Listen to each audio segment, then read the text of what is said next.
요즘 핫한 똑똑한 상가 증여, 상가를 증여하겠다고 생각하시는 분들이 많으신 것 같습니다. 근데 상가 증여가 주목해야 될 정말 좋은 이유들이 좀 많은 것 같아요. 그래서 왜 유리한지 그런 부분에 대해서 한번 살펴보도록 하고요. 그리고 상가 증여에 있어서 주의할 점이라든가 또 절차적인 건 어떤 게 있을지 한번 같이 살펴보도록 하겠습니다.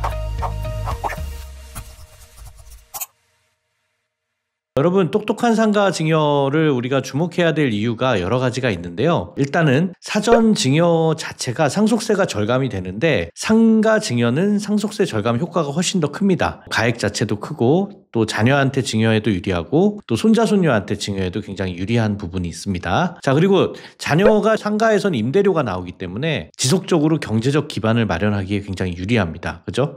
그래서 상가를 증여해 주는 거는 어떻게 보면 배당 주식을 사주는 거하고 좀 비슷한 효과가 있어요. 그리고 자산 가치가 상가가 우리 어르신들이 가지고 있는 경우에 상가가 관리가 안 돼가지고 자산 가치가 굉장히 좀 떨어져 있는 경우가 많습니다. 그래서 오히려 상가 증여가 유리하고요. 또 자산 가치를 앞으로 키워나가는 데 있어서 증여 이후에 키워나가면 또 절세 효과도 크고 자산 가치 하락도 방지가 되기 때문에 유리한 부분이 많습니다. 특히 또 이제 증여세 부담 면에서 유리한 부분은 아파트나 건물에 비해서 자산이 가치 평가 면에서도 유리하고 또 취득세 측면에서도 굉장히 유리합니다. 이 부분을 한번 살펴보도록 하겠습니다. 그 가운데서 우리가 자녀의 지속적 경제적 기반을 마련하는 그런 부분, 이게 또 추가적으로 증여를 해줄 수 있는 부분이 있기 때문에 이런 부분들을 한번 더 고민할 부분이 있는 것 같고요. 또 증여세 부담 면에서 다른 자산들과 비교해서 어떻게 더 유리한지 이런 부분들 여러분 조금 더 주목해서 봐주시기 바랍니다. 자, 사전 증여 자체는요. 일단 상속세 절세가 가능하다고 제가 말씀을 드렸는데요. 일단 상가를 부모님이 구입한 시점보다 이제 나중에 되면 상가 가치가 많이 올라가죠. 그래서 상가 가치가 올라가면 가치가 증가하고 그렇기 때문에 나중에 높은 세금을 냅니다. 그러니까 가치가 낮을 때 증여를 해주는 게 훨씬 더 유리하죠. 그래서 가치가 낮을 때 증여를 하면 우리가 상속할 때 그럼 어차피 합산되는 거 아니냐? 이 가격으로 내는 게 좋으세요? 나중에 합산되더라도 이 가격으로 합산이 되는 게 좋으세요? 그죠? 이거는 우리 납세자분들이 선택할 수가 있는 거기 때문에 가치가 낮을 때 합산이 되도록 미리 증여하는 건 굉장히 유리하고 특히 또 상속인한테 우리 자녀들한테 주게 되면 10년 내에 준 거는 합산이 되고 배우자에 준 것도 합산이 되지만 상속인 외자까지 이제 손주나 며느리나 사위나 이런 분들까지 같이 주시게 되면 상속인 외자에 주는 거는 5년까지만 합산이 되기 때문에 사전 증여 자체가 굉장히 유리하게 됩니다. 낮은 가액으로도 유리하고 나눠서 줄 수 있으니까 5년만 더 건강하시면 상속세 합산 자체가 안 될 수 있다라는 거죠. 그런 면에서 이 상가 증여는 굉장히 좀 유리하다 말씀을 드릴 수 있고요. 자, 그리고 상가 증여로 자녀의 자산을 형성할 수가 있다라는 말씀을 드렸는데요. 일단 상가 임대료는 아까 말씀드렸듯이 배당 주식과 유사한 성격을 가지고 있습니다. 이 배당 소득은 금융소득이어서 비용이 인정이 좀 안 되는 그런 부분이 있고요. 그 대신에 2천만 원 이하는 저율로 15.4%로 과세가 되는 그런 유리한 부분이 있습니다. 그리고 상가 소득은 사업소득으로 과세가 되기 때문에 다른 소득이 많으면 합산이 될 수가 있습니다. 이제 그런 부분들을 조금은 우리가 눈여겨봐야 돼요. 그리고 소득이 있는 자녀는 세대 분리가 가능하기 때문에 자녀한테 상가를 증여하고 소득이 생기면 세대 분리가 가능하니까 추가적으로 주택을 또 줄 수가 있고 특히 아파트 같은 거 주택을 마련해 줄 수도 있고 가족 간 각각 1주택으로 비과세를 할 수도 있습니다. 또 손주한테도 줄 수도 있는 거죠. 예, 그런 면에서 상가 증여는 굉장히 유리합니다. 그리고 대부분 상가는 증여하시지만 임대료 자체 들어오는 거를 부모님 용돈으로 다시 드리는 경우도 많이 있고요. 또 임대소득에 대해서 저축을 하게 되면 재차 증여를 받기 위한 그런 재원으로 마련도 가능합니다. 그래서 상가 증여를 해서 그 임대료를 또 활용을 할 수 있는 그런 부분이 추가적인 증여를 받기 위한 그런 절차를 또 만들어낼 수 있다는 점에서 자녀의 자산 형성을 만들어줄 수 있는 게 굉장히 유리한 이유가 되겠습니다. 자, 그리고 자산의 가치 하락을 방지할 수 있다라고 하는 얘기가 있는데요. 이건 뭐냐면 제가 이제 상속세 신고를 하다 보면은 대부분 이제 어르신들이 돌아가시기 전까지 이 임대 자산을 관리를 잘 못하시는 경우가 많아요. 한 10년째 임대료를 안 올렸다든지 상가 물건에 대해서 수리를 안 해가지고 임대료를 올릴 수 있는 형편이 안 된다든지 그런 부분이 많기 때문에 이 부모님 세대에서 관리가 좀 잘 안 된 경우가 많습니다. 그러면 자연스럽게 가치가 떨어지겠죠. 그런데 만약에 이거를 그 어르신들이 돌아가실 때쯤 해가지고 이거를 팔아야 되는 상황이 온다. 그러면 굉장히 저렴한 가격에 임대료도 안 맞춰 갖춰져 있죠. 자산 가치도 관리가 안 돼 있죠. 그러니까 저렴한 가격에 팔아야 돼서 상속할 때 손해를 보시는 경우가 많이 있습니다. 그래서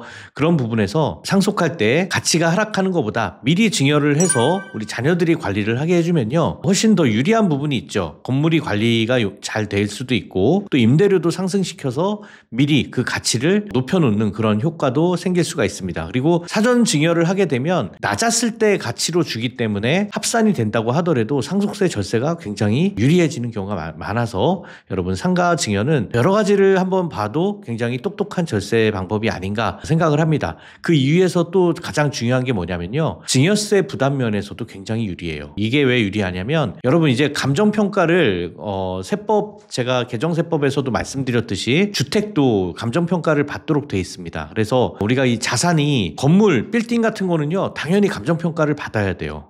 그래서 높은 가액에 돼 있는 그런 빌딩은 일부라도 지분 증여를 하더라도 감정평가를 받아야 됩니다. 감정평가가 필요한 자산이에요. 또 주택 같은 경우에도 2025년부터 감정평가가 필요하죠. 그리고 또 주택이 일반 주택이 아니라 아파트 같은 경우에는 매매 사례가액이 워낙 많이 존재를 하기 때문에 매매 사례가액대로 평가를 해서 시가 그대로 내야 됩니다. 그렇지만 이 소규모 상가 같은 경우에는 아직은 감정평가를 받지 않다고 하더라도 여기에 대해서 공시가액이나 또 아니면 매매 사례가액이 있는 거가 아니라면 이렇게 조금 저희가 좀 낮춰서 신고를 할 수 있는 그런 부분에 유두리가 좀 있다는 말입니다. 특히 감정을 안 받아도 된다라는 점에서 빌딩이나 주택보다는 상가가, 소규모 상가죠. 비교적 소규모 상가입니다. 소규모가 어디까지인지는 상당 과정에서 좀 설명을 드릴 필요가 있을 것 같고요. 상가가 좀 큰 10억이 넘어가는 상가다라고 하면 건물에 들어가기 때문에 상업용 건물에 대해서는 감정평가가 필요합니다. 그리고 취득세 부담 면에서도 굉장히 유리한데요. 주택과 비교해서 취득세 면에서 굉장히 유리합니다. 어떤 점에서 유리하냐? 이 주택 같은 경우에는, 아파트 같은 경우에, 주택 아파트는 아파트도 주택에 들어가니까요, 취득세 중과 규정이 아직 살아있습니다. 특히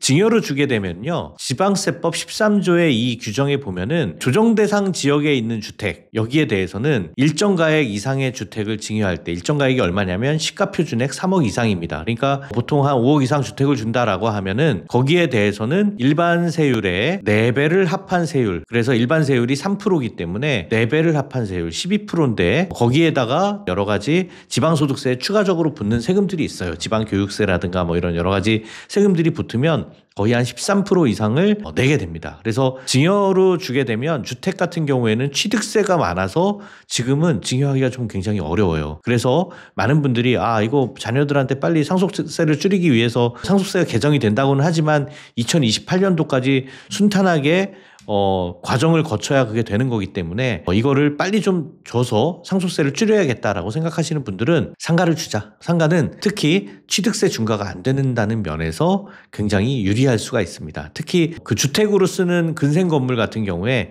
일부를 상가로, 주택을 상가로 바꿔서 전환해서 주는 방법도 여기서는 절세 방법이 될 수가 있죠. 자, 근데 이제 상가 증여를 할 때 여러분 몇 가지 주의해야 될 사항들이 있습니다. 그래서 주의해야 될 사항들을 말씀드리자면, 일단 증여세 부담 방법을 좀 마련을 해야 되는데요. 증여세 부담 방법은 높은 증여세를 우리가 어떻게 빠져나갈 거냐, 이런 방법을 한번 생각을 해볼 수가 있는 거고요. 또 두 번째는 상가 증여 가액을 평가를 어떻게 하면 유리할지, 여기에 대해서도 한번 생각을 해볼 수가 있습니다. 그래서 이 부분에 대해서 좀 구체적으로 설명을 좀 하겠습니다. 그리고 상가를 증여한 후에는 상가에서 임대료가 나오기 때문에 임대사업자 신고를 해야 됩니다. 그래서 상가 증여를 받으신 분은 임대사업자가 등록이 돼서 이제 매년 소득세 신고할 때 합산해서 신고를 해야 되는 그런 부분을 조금 유의를 하셔야 된다 말씀을 드릴 수가 있겠습니다. 어려운 건 아니죠. 자, 그래서 특히 또 뭐 상가 증여를 해줄 때 부담부 증여를 할 거냐, 그런데 상가는 부담부 증여를 해주면 채무 부분에 대해서 더 저렴하게 양도세 부분에서 유리하게 할 수는 있지만, 오래된 상가 같은 경우에는 양도가액이 좀 많아서 좋지가 않고요. 또 채무를 부담부 증여를 해서 이자를 그걸 부담을 하려고 그랬는데 공실이 되면은요, 혹시나 소득이 없는 자녀들 같은 경우에는 굉장히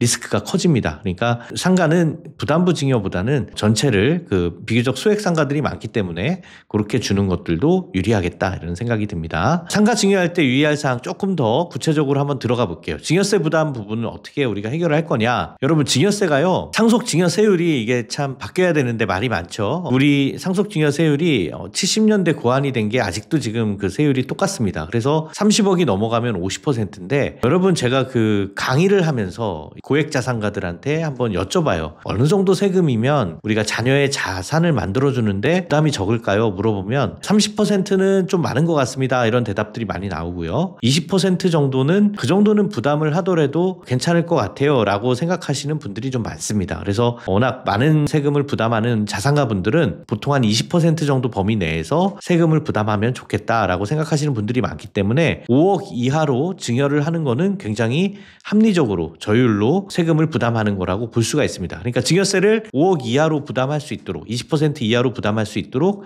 잘라서 나눠서 줄 수도 있는 거죠. 이거는 상가 자체가 5억이 안 되면 그거대로 증여를 해줄 수도 있는 거고, 근데 상가는 공시가액으로 신고를 할 수가 있기 때문에 실제 시가는 그거보다 훨씬 더 된다고 하더라도 공시가액 5억이면요 굉장히 좀 좋은 그런 가액의 상가일 수도 있습니다. 그리고 5억 이하의 상가는 상속증여세율 20% 이하에서 결정이 된다. 그래서 5억 이하로 나눠서 주자. 높은 금액의 상가는 지분을 나눠서 증여를 하면 세부담도 굉장히 줄일 수 있다. 혼자 받는 게 아니라 배우자와 같이 받는다든지 아니면 자녀들도 같이 넣어서 받으면 세금을 굉장히 많이 줄일 수 있다라는 거죠. 그리고 임대료를 받는 걸로 증여세 연부연납이 가능하고, 이 연부연납 이자율이 이번에 또 그 시행규칙에서 좀 낮게 바뀌었어요. 그러니까 이런 것들도 굉장히 앞으로 더 유리하게 됐습니다. 자, 그리고 상가 증여할 때 유의할 사항 두 번째는 특히 집단 상가 같은 게 있어요. 상가가 굉장히 좀 대규모로 똑같은 것들이 많아가지고 유사 매매 사례가액으로 과세가 될 수가 있습니다. 이게 뭐냐면 일반 상가는 감정가액이나 매매 사례가액 거의 쓰지 않아요. 소규모 상가 같은 경우에는 감정하지 않는다고 제가 말씀을 드렸고, 공시가액이나 임대료 환산가액을 가지고 둘 중에 큰 금액을 적용하도록 돼 있습니다. 그래서 임대료 환산가액 같은 거는요 상속증여세법 시행령 61조에서 보면은 이제 시행령에서 이렇게 규정을 하고 있는데 1년간의 임대료에 기획재정부령으로 정하는 율, 그리고 임대보증금을 더하도록 돼 있습니다. 그래서 기획재정부로 정하는 율은 12%예요. 1년간의 임대료, 그러니까 월세 150만 원이면 그리고 보증금 5천만 원일 때 임대료 환산가액이 얼마냐, 이 상가 얼마짜리냐, 국세청에서 보는 이 임대료 환산가액은 150만 원 곱하기 12개월이면은 약 한 1,800만 원이죠. 요거를 12%로 나누면 1억 5천 정도 됩니다. 여기에 100 곱하는 거랑 비슷해요. 1억 5천에 5천만 원이니까 합하면 2억짜리 상가다.